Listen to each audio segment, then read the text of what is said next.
Governor Hawkins is holding a press conference. She's about to make a major policy announcement.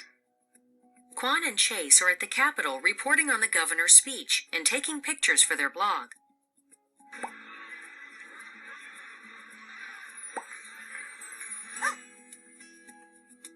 That's the governor's claim. Dogs should have a state holiday? These bloggers have been taken by surprise. The governor needs to back up her claim with reasons and evidence to make her argument valid. Her first reason is that dogs help many state residents. Her second reason is that dogs have a positive effect on human lives.